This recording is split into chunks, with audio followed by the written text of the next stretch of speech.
Hey guys, so yeah, breaking news is coming out courtesy of CNBC, whether you believe them or you don't. But it seems that as soon as tomorrow, basically the Monday after WrestleMania, the Raw after WrestleMania, there could be an announcement made that Endeavor, the parent company of UFC, will buy WWE. Well, we'll put it this way. They will buy 51% of WWE. That's the understanding I'm getting. That's the understanding I'm getting, that they will buy, WWE. They will become the parent company of WWE, but at 51%, or WWE keeps 49%. And I know a lot of people are wondering, well, why can't they buy the whole thing? Well, I think right now it's the best deal WWE can get. And believe it or not, whether you like to admit to this or agree to this or even enjoy hearing this, it allows Vince McMahon to keep, some ownership of the company. Now, if you're a UFC fan though, and you've heard all the craziness about Vince all you want, this may not be good news for you, because apparently the deal will have Vince McMahon as the second highest ranking official underneath Emanuel, the owner of, the overall owner of Endeavor. Vince will basically be like second to third underneath the guy. And we're not just talking second to third underneath him when it comes to WWE. No, we're talking second to underneath him when it comes to both WWE and UFC. So, yeah, basically, that's what's going to happen there. Now, what's interesting is Nick Khan will go from being a CEO to a president of the WWE wrestling perspective of the entire thing. Well, Mark Shapiro is going to be the president of not just UFC, but I think a little above Nick Khan in that title as well. But Nick Khan will be the president of the wrestling aspect of the group. Now, you might say, well, does this mean WWE is going to change its name? No. Just like UFC didn't change their name when they got bought by Endeavor, and everything, WWE will not change their name either, and that's part of the deal. And that's where the 49% comes in. It's like, Endeavor will own a majority, 51% majority of the company, but they will not change the name. Now, I know the one thing people are worried about is, okay, what about the talent? What about the backstage people? What happens there? Honestly, I don't think anything's going to really happen. Because if Endeavor has the reputation that people say they do when it comes to basically, leaving things alone, leaving things as they are, like they have at UFC, then I have no doubt that they'll do the same with WWE. I have no doubt. Now you might say, well, Vince is, second or third highest to Emanuel. Who's to say he won't, stick his nose in the business and say, hey, I want to take over? Well, I think that's the thing, though. Him being in that position, yeah, he has a lot of power, but here's the thing. Being in that kind of a high-ranking position, Emanuel, as far as I know, hasn't really stuck his nose in UFC that much. He's mainly left it to Dana White. Dana White's still expected to stay on. He's still expected to stay on and everything as part of, the UFC portion of this new merger, this new, I guess you could say collaboration. This new business venture, if you will. And let's be honest, Endeavor is not going to be the first company that's owned both a pro wrestling company and, a mixed martial arts company or a boxing company or whatever. There are many that have done this. Many. I mean, let's not forget, WCW, was part of Turner Sports. They were part of Turner Sports along with the Atlanta Braves and, some other Turner Sports entities, but they were part of it. They were part of it, okay? And yeah, did they do some crossovers at times? Absolutely. Absolutely they did a lot of crossovers at times. Well, not a lot, but they did some. The NBA being part of TNT and TBS, that allowed some crossover, between the NBA and WCW. So yeah, do I expect some crossover? Absolutely. Absolutely, and it might be great. It might be a benefit for everybody. It might be. But here's what's also interesting. Here's also what's interesting. In the UFC, fans that are going to hear about this, that of UFC and WWE, I know a lot of fans are going to expect the fact that WWE might become more real. Like, in other words, you could put bullet points and everything, but you got to let the wrestling and the fighting be real. And that might be what happens. We don't know. It's all still in the car. It's all still being developed right now as we speak. Now, just because a deal will be announced possibly by tomorrow doesn't mean it's finalized. It doesn't mean it's finalized. In other words, they're announcing a deal, it has been made, but they still have all these X's and O's to work out before it's finalized. But the overall consensus, though, is that Emanuel will be the guy in charge overall, overseeing everything. Vince will be second or third behind him. Then you got Mark Shapiro. Then you got Nick Khan. Then you have Dana White and all that. Basically, he's going to have a pecking order. Now, again, I know people are thinking, as I mentioned earlier, they're probably thinking, well, what happens to Triple H? What happens to creative? I think if there's anything Endeavor or Nick Khan will do, despite whether you believe the man or you don't, is basically he will basically complement what Triple H is doing. And obviously, they're going to meet the Endeavor when they buy WWE, or at least buy out the 51%. They're going to meet with people in WWE and they're going to ask, okay, is Triple H doing a good job? And the majority of them, according to various sources, are saying yes. Yes, he's doing a good job. He's great at what he does because he knows what to expect from being in the ring himself at one point. So I fully expect Triple H to remain on board creatively. That's what I expect. I expect him to remain on board creatively. And this is what I predict. I predict Stephanie McMahon will be back. Yeah. I think they're going to oversee what's happened. And since they'll have 51% control, Stephanie McMahon will be back. She'll be back in some form, some high-ranking official form, to where not even her father can do anything about it. Not saying he would, but still, I can see that happening. But yeah, overall, in my opinion, I think this is a good move.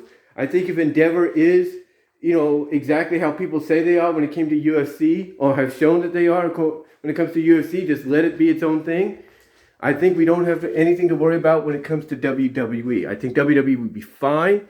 It'll be just like it always was, if not maybe better. In fact, I think the best way WWE is going to find a way to please the potential new partners and parent company, is they're going to want to give them a clean sweep, if you will, kind of like a retconning, if you will. I wouldn't say retconning, but a clean sweep, if you will, a clean change, if you will, to the overall atmosphere. So in other words, Roman Reigns, he may not win tonight, if that's the case. He may win tonight because he does look like somebody that belongs in the UFC, which is, again, the other company that Endeavor owns or has majority ownership of.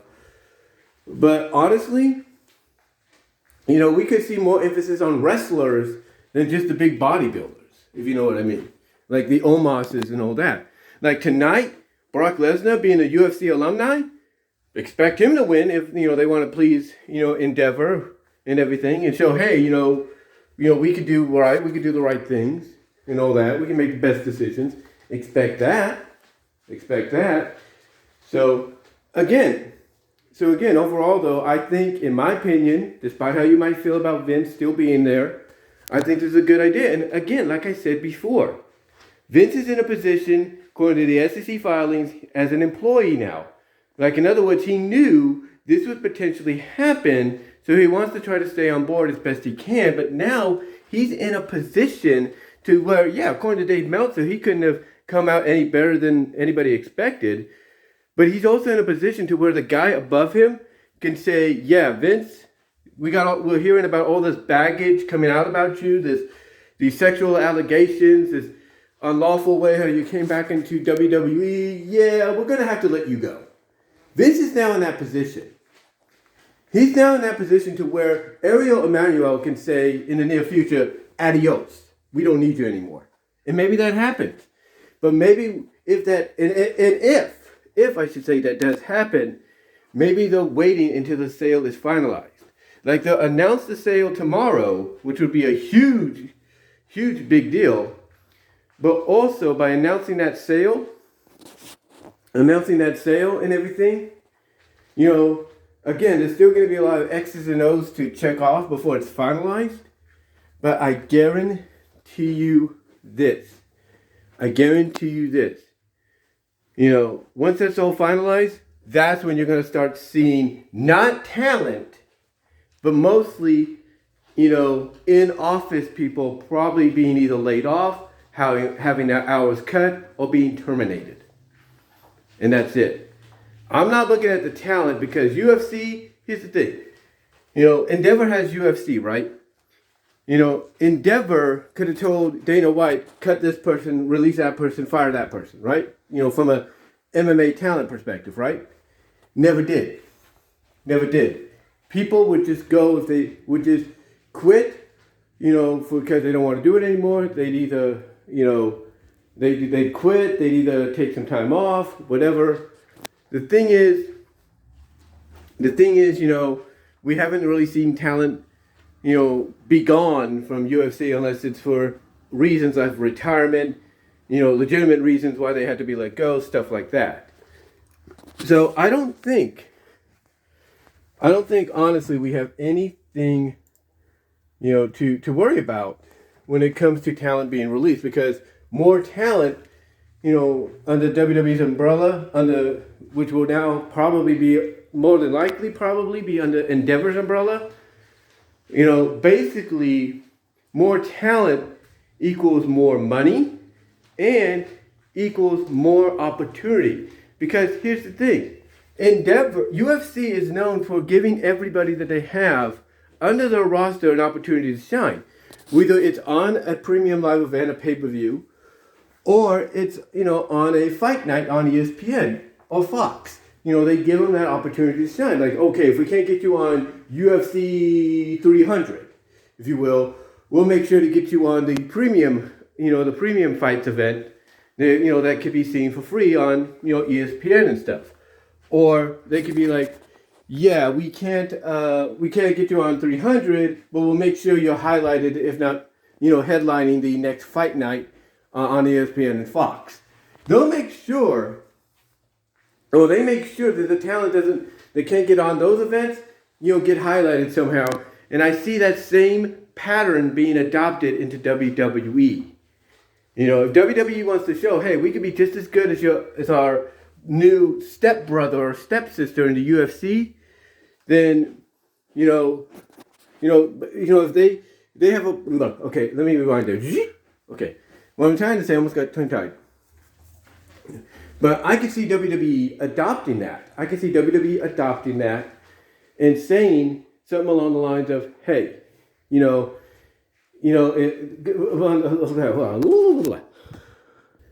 okay, I almost got tongue-tied, almost checking outside. Our neighbors' kids are running around, so we have to be a little careful because sometimes they don't know where they're going. Anyway, like I said, UFC is known for having that kind of a style to where if they can't feature a lot of people on certain events, they're going to they'll use the other events, like they'll use the premium, like the free for all, I look at it, that comes on before the pay-per-view. They will look at it as, they'll look at it as that way to highlight talent that's not going to be on the premium event, the pay-per-view. Or what they will do is they will say, okay, we couldn't get you on the premium event, we couldn't get you on the pre-show, if you will, the premium, the plenum, easy for me to say. Plenums, the pre-show, we'll put it that way, the pre-show. But we'll get you on the upcoming fight night, and we'll highlight you. We'll make you the headline and stuff like that. I could see. This is what I was trying to say. I could see WWE doing something similar to say, hey, we could be just as good as our new stepsister, stepbrother in the UFC Endeavor. We could be just as good. In fact, we can adopt what they're doing with their, their bookings and all that, strategy booking and all that, even better. So yeah, it'll be a bit of a competition, but I could see WWE adopting that kind of booking strategy, that philosophy, if you will, of, okay, let's say they want to push Johnny Gargano in the future. Like we haven't seen, like Johnny hasn't, really done much except, his return appearance in NXT.